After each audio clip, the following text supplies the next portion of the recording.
Kia ora whānau. In this session we're going to be looking at our different types of toka, rocks, koatu.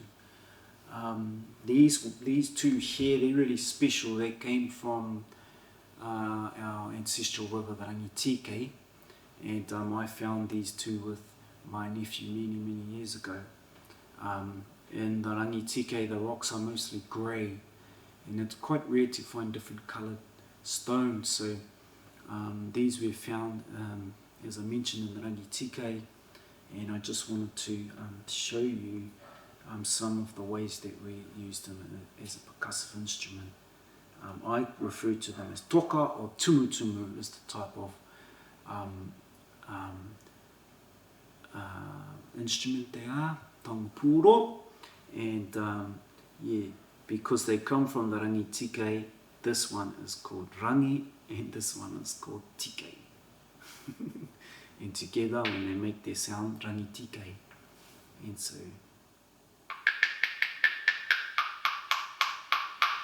and when we're playing these down by the awa where we're from, there's a lot of cicadas, and we refer to those as manu tiori or Raumati, the summer songbirds, because they sing so loud, and I'm sure most of you have heard this before, that the whole forest starts to roar, and so we're really mimicking the sound of them.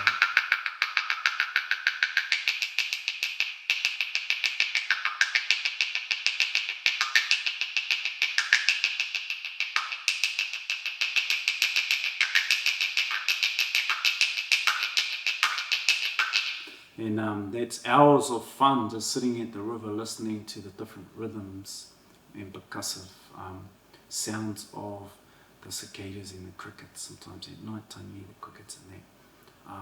We refer to those as ngā manu tiori o Raumati when they're really singing on a hot summer's day. And another word that we use is kihi.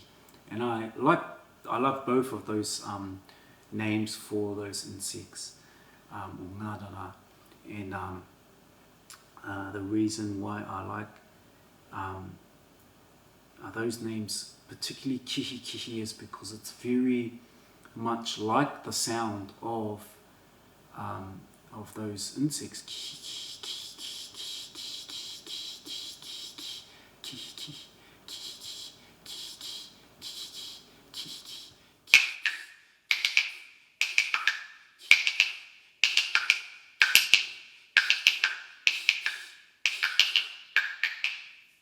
So a lot of different sounds coming from the Tumutumu or the Toka Rākau. And if you watch my fingers, you'll see how much you can change the sound.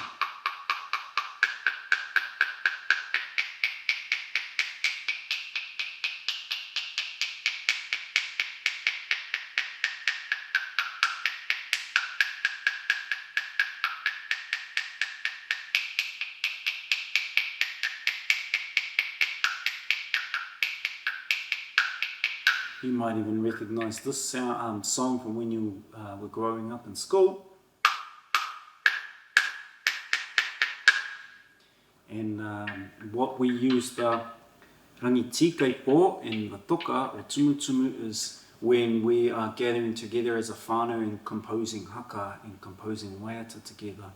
So one of our tikanga or beautiful things we do in our whānau is that when someone in our whānau passes away, we always gather together in the evenings and we compose songs together or haka together, so that we have new waiata and new haka during that time to mark that time, and then we share those as a whānau to help us with the grieving process and to help us celebrate and mark the time of special whānau and their lives. So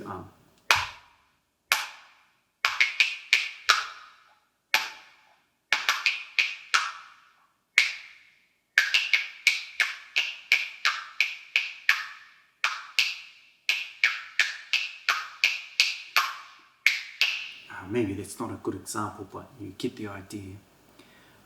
Some of the different atua pertaining to different to rocks is quite interesting, and these are some of the ones I know. Parawhenuamea is one of the atua that we refer to as rocks that come in the fresh water. So the whakapopa of these ones is Parawhenuamea, and sometimes also referred to as Papatuanuku.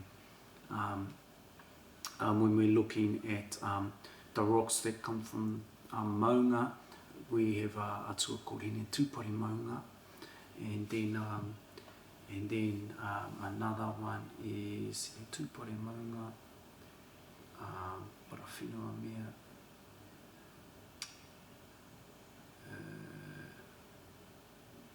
and Rākau. So Rākau is one that is more to do with the rocks that come in from the ocean. And those are some of the atua and whakapopa that I know about around the rocks. And that's gonna, they all tie in with each other when we're looking at the different parts of the whenua.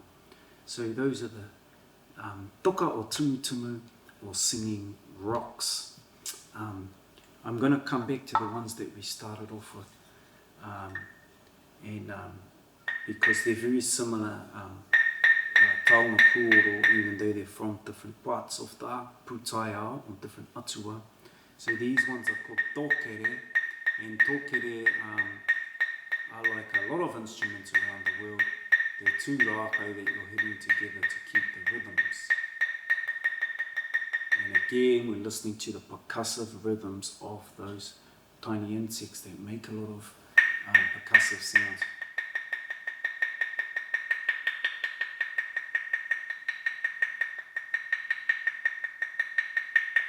And again, we use them the same as a function to keep the rhythm and timing.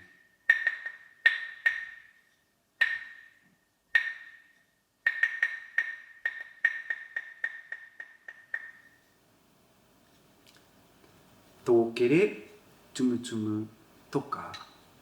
Kia ora.